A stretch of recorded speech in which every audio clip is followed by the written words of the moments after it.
Okay, yang ni dah ada dalam Google Classroom ya, chapter 1 Now, Bismillahirrahmanirrahim. So, let's start with the chapter 1, which is the overview of financial markets and institution. Allow me to do in the dual language just for the purpose of understanding. Yeah. What is a market? Yeah, we know that the market is a place of two things, which is to buy or to sell. Yeah. Ada dua benda je lah ya, tempat untuk beli dan tempat untuk jual. Meanwhile, let me know kalau you tak nampak screen or if you cannot hear my voice, please let me know. Yeah, but if you didn't respond to anything, so I assume that you can see my screen and you can hear my voice. Yeah. Okay, a market is a venue where goods and services are exchanged. Yeah. Satu tempat lah ya, venue or place where goods and services are exchanged. What do you mean by exchange? It's an exchange between buyer and seller. Ya, pembeli dan penjual bertukar barang dan bertukar duit dah. Ya, that is a general about market. We are not talking about financial market yet. Here is a sayings about financial market. Is a place where individual and organisation. Maksudnya apa? Individu boleh, syarikat ataupun company pun boleh. When we talk about financial, dia lebih kepada apa? Borrow and borrow lah, maksudnya apa? Ada dua, iaitu borrow dengan lend. Ya, borrow dengan lend ataupun nama lain dia adalah invest. Ya, satu pihak meminjam, satu lagi memberi pinjaman ataupun melabur. So it's a financial market. Dia bukan financial market ni tempat jual beli barang, bukan. Dia lebih kepada peralihan ataupun the movement of funds, pergerakan dana. Ya, okay. Dekat sini ada perkataan surplus. Kejap lagi saya akan illustrate to you. Ya, siapakah opposite surplus ni? Okay, ini dia. Ya, okay, now yang surplus ni adalah extra money, surplus. Sebab dia ada duit. Orang kaya lah kan, surplus. Ya. Yang tak ada duit, ya, yang memerlukan duit, kita panggil sebagai deficit. Ya, surplus dengan deficit. Ada dua je. Yang ada duit dengan yang tak ada duit. Apa surplus ni boleh jadi individu, boleh jadi company. Deficit pun boleh jadi individu, deficit can also be company as well. Okay, so what surplus can do? Deficit dululah. Biasanya kalau deficit tak ada duit, apa yang dia perlu buat? Yang pertama dia adalah seek fund. Maknanya mencari dana, fund ataupun capital. Itu yang pertama. Yang kedua adalah borrow.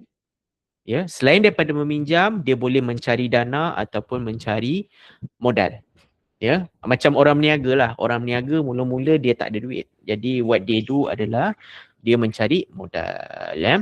Tetapi yang surplus ni, apa yang dia boleh buat? Dia dah ada duit. So what they can do with the money? Yang pertama adalah invest. Yang pertama. Yang kedua adalah lending.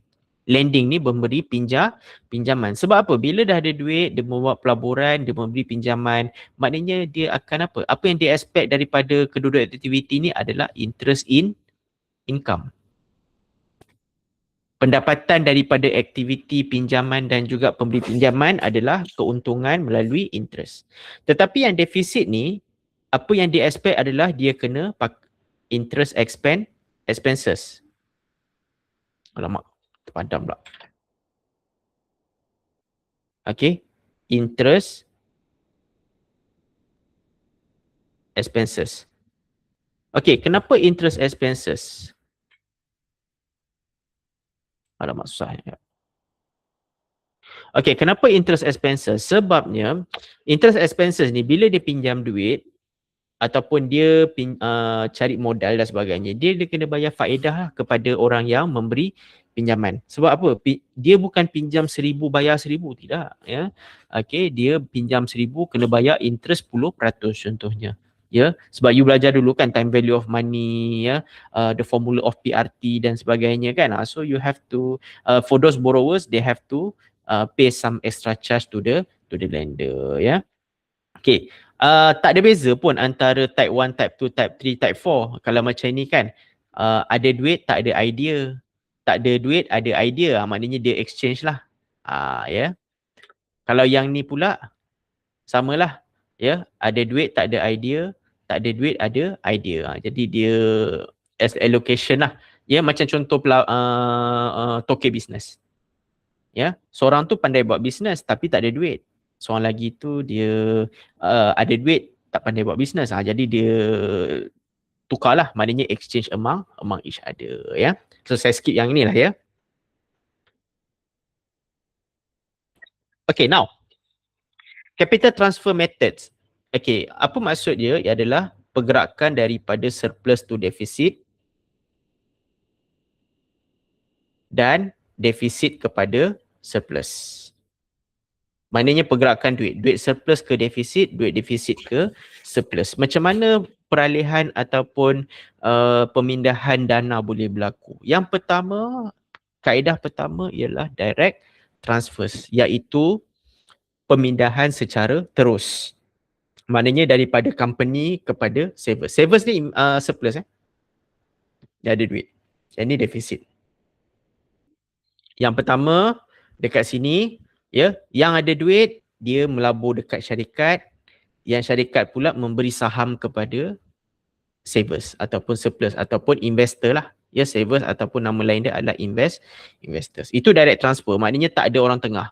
Tetapi kalau indirect transfer, dua-dua ni, number 2 dengan number 3 ni, ya, yang pertama melalui investment bank, dia adalah orang tengah di antara between savers, investors ataupun business. So investment bank ni dia akan jadi middleman lah, ya. Okay, meaning that investor pergi ke investment bank, beli saham with the company, and then the company will transfer the shares to the investment bank transfer the shares to the savers. Tetapi yang ni pun sama juga. Investment bank, contohnya kita ada M Investment Bank, CIMB Investment Bank. Mana-mana nama yang ada perkataan investment bank tu semua adalah investment bank. Tetapi yang ketiga ni adalah financial intermediary, ya. Contohnya intermediary middleman, contohnya bursa. Alamak, sekejap. Bursa, ataupun mungkin yang kedua adalah private equity. Private equity company. Ya. So financial intermediary ni adalah middleman, ataupun satu lagi broker. Ya, broker pun financial intermediary jugalah. Ya, proses sama. Ya, proses sama, cuma beza dia adalah yang sini intermediary securities. Maknanya bursa, private equity ataupun broker dia beli saham dulu dengan company dan kemudian saham tu dimiliki oleh orang tengah. Dan investor dia akan beli daripada orang tengah, bukan direct daripada company. Tu beza dia, ya, di antara tiga-tiga method ni. So you nampak kat sini, indirect bermaksud ada orang tengah. Ada orang tengah. Tapi kalau direct dia tidak ada orang tengah, dia melalui secara terus. Ini saya dah ulang tadi, financial market di mana tempat untuk pembeli dan penjual untuk bertukar barang dengan perkhidmatan. Kalau financial market ni lebih kepada borrow dengan lending. Okey, saya bagi ulang sekali lagi lah. Opposite untuk lending adalah borrowing. Opposite untuk invest adalah capital seekers. Maknanya pencari modal.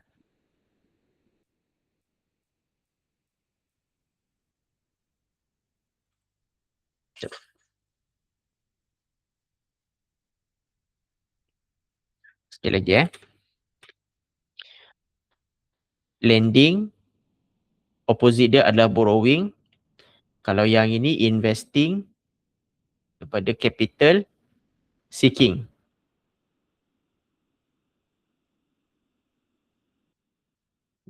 Capital seeking.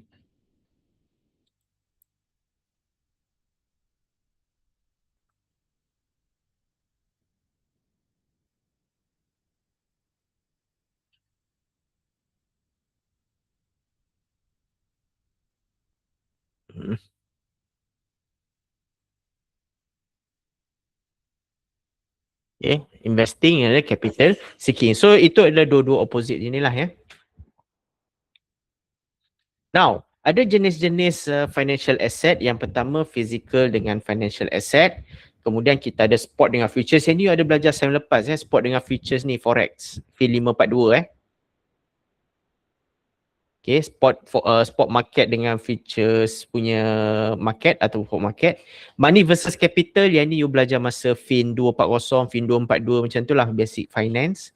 Primary versus secondary, ini adalah saham baru dengan saham lama, yang ni untuk yang 549. Public dengan private lebih kepada financial institution lah Okay, financial asset. So kita akan tengok.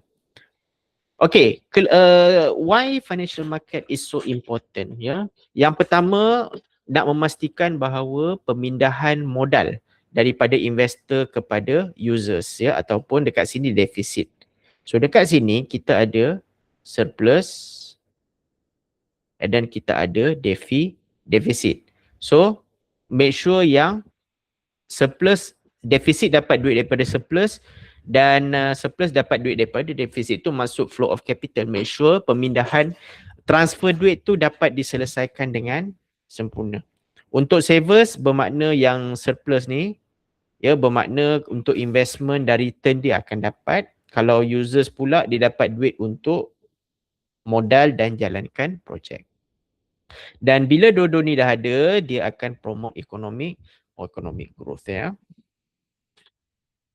Financial institution ada pelbagai jenis. Yang pertama ada institusi kewangan I'm talking about bank. Yang pertama bank, contohnya kita ada banyak bank kat luar sana lah, CIMB, Maybank, RHB and the list goes on. Okay, dan kita ada insurance companies. Insurance companies ni kita ada AIA, AIG dan sebagainya. And then mutual funds ni adalah amanah saham Amanah saham kita ada PNB lah, Permodalan Nasional Berhad, KWAP, kumpulan wang awam persaraan, KWSP, so itu semua adalah mutual funds Okay, sekejap give me 1 minute.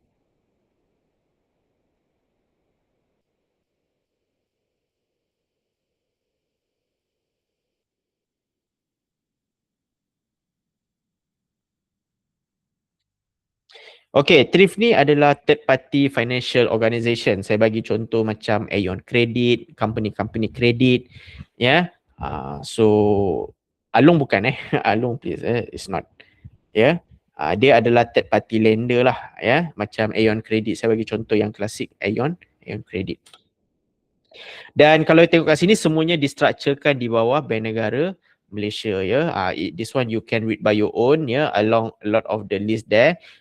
Tapi yang DFI ni bermaksud financial institution yang melibatkan pembangunan dan juga SME institusi kecil dan sederhana seperti bank pembangunan SME bank, agro bank, Exim Bank. Exim Bank ni bermaksud export import bank DFI, pembangunan. Financial intermediaries kita ada money brokers, insurance, takaful brokers, financial advisors. Kalau financial institution ni klasik lah, kita ada banks, Islamic banks, Islam investment bank and takaful. Kalau you tengok fund flow dekat sini nampak pergerakan duit daripada yang surplus kepada deficit.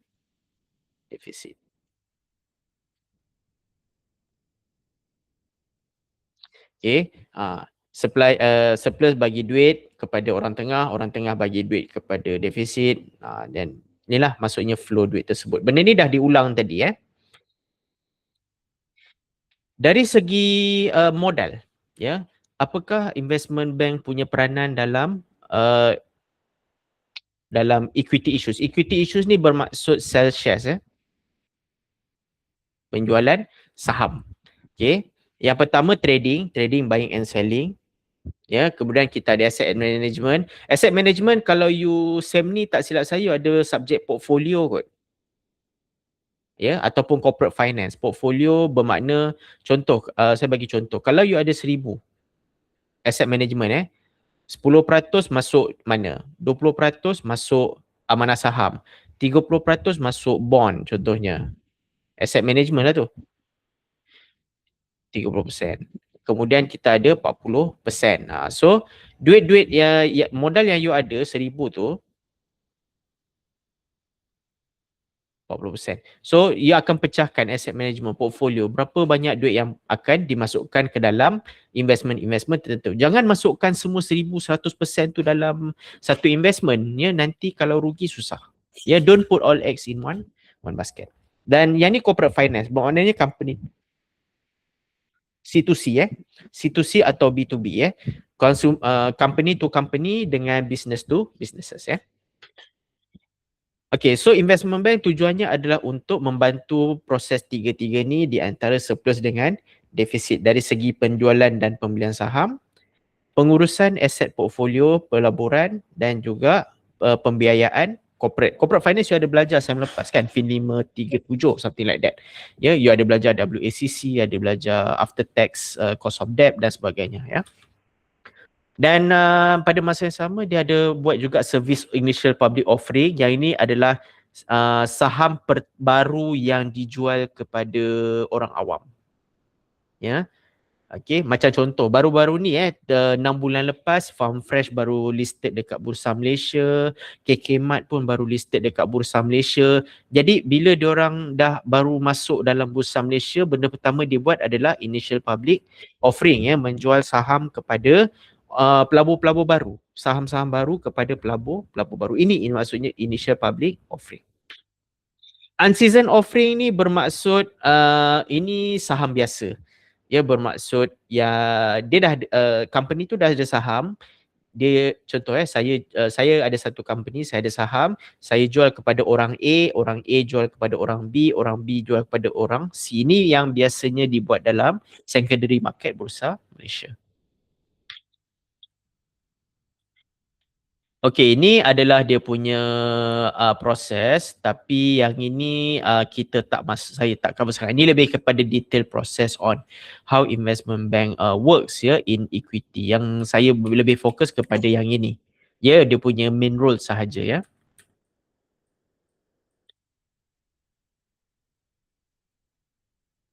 Okey, IPO tadi initial public offering. Ini saya dah bagi tahu di mana company issue stock in the public for the first time. Macam saya bagi tahu dalam kes Farm Fresh, KK Mart yang baru masuk dalam listing Bursa Malaysia 6 bulan lepas ke ataupun 9 bulan lepas. Jadi dia dia jual saham tu kepada orang awam pada kali pertama. Enable a company's owner to raise capital from variety of outside investor once issues the stock traded in the secondary market. Once dah ada pembeli, dia dah tak boleh jadi IPO lagi dah. Contoh, saya beli saham KK Mart pertama kali. Maknanya saham tu dia jual pertama kali. Bila saya dah ada saham tu, dah tak boleh jadi IPO lagi dah. Dia akan jadi secondary market sebab saya yang akan menjual saham tu kepada orang lain. I will sell those shares to the other investor. And the other investor will sell that shares to the other people. So dia process of second hand lah, dah jadi second hand. Subjected to additional regulation and reporting requirements. Okay, ini adalah step tetapi yang ini lebih kepada additional information. Jadi this one you can read by your own. Tapi yang penting initial public offering is a process of selling totally a new shares. Memang saham yang totally baru. Bila you dah masuk practical part, nanti mana tahu you dah masuk internship ke apa, siapa yang terlibat dalam IPO, this one you have to learn in practicals marketing, pricing and allocation, and the last one will be aftermarket activities, research coverage dan sebagainya. I think you akan belajar benda ni masa technical analysis ke portfolio something like that Ini adalah shares punya price information dalam sources thestar.com. Tapi kalau you nak tengok live, boleh tengok dekat Bursa Malaysia. Dalam trading nanti kita akan see in one day Okay, beza antara primary dengan secondary market senang je. Primary market ni adalah saham baru, new issues. Secondary market ni is a second hand. Senang je nak bezakan benda ni. Primary market is a totally new shares. Secondary market means that I bought the shares, I'm selling to person A will sell to person B will sell to person C. Dah jadi secondary market. But primary market, company directly to the new investors Okay, so these are the examples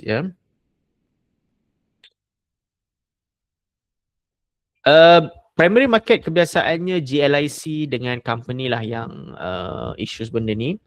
Ya, sebabnya tujuannya adalah untuk cepat, ya, untuk to find the capital seeker ataupun investors faster.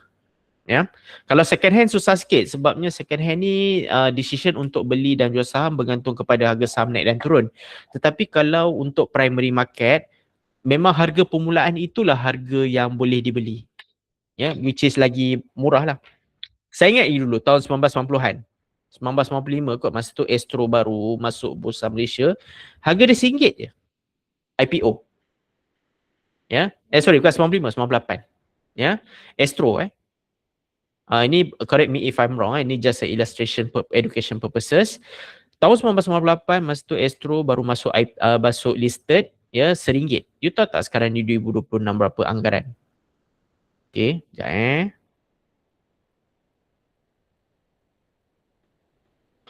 Sekarang dah harga dalam RM20 plus. Ya. Dia dah tak jadi IPO sebab semuanya dah jadi secondary. Ya, sebab dia saham tu dah traded jual dan sebagainya. So kalau saya, if I'm an investor, ya, biasanya saya akan cari company yang barulah. Dan nanti bila harga dah bagus apa semua, then saya jual as a secondary investor, ya. Okay, biasanya untuk primary market atau IPO biasanya diuruskan oleh investment bank. Ya, tak boleh direct dengan company, tak boleh direct dengan company sebab itu adalah regulation. Ya. Kalau tak ada peraturan ni bermakna investor boleh direct dengan company, tetapi kebiasaannya bila company nak jual saham baru, when the company wants to sell the new shares, dia kena minta tolong dengan investment bank lah untuk announce. So nanti investor akan beli kat sini je. Ya, dengan syarikat tu dengan bantuan investment banking. Secondary market, yang ni untuk yang active traders lah, ya, jual beli saham banyak kali. Ya, yang penting dia punya benefit dia adalah liquidity and diversification. Liquidity ni senang jual dan senang beli. Diversification ni boleh beli banyak saham lain-lain, boleh, tak ada masalah. Yang ni lebih kepada asset management. Ya, 10% duit masuk mana, 5% duit masuk mana. Lagi banyak saham lain-lain yang you beli lagi bagus sebab you akan dapat keuntungan yang berlainan, ya. Okay. Tapi yang untuk secondary market dia dibantu oleh security brokers. Kalau macam yang primary market dibantu oleh investment bank. Ya, dua institusi yang berbeza. Security brokers ni siapa? Bursa. Biasanya bursa lah. Ya, biasanya bursa. Sama juga prinsipal suppliers dengan defisit. Financial market dia adalah defisit lah.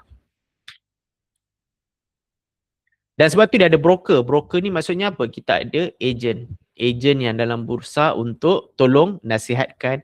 Agent ke, advisor ke, ya. Mereka yang akan membantulah untuk pembelian dan penjualan saham second hand, dan dia punya ada dealer sekali lah. Agent dengan dealer dengan advisor ni kira satu geng lah. Ya. Money market versus capital market. Okay. Kalau you tanya saya dalam bahasa yang mudah, senang je. Money market ni short term. Capital market ni adalah long term.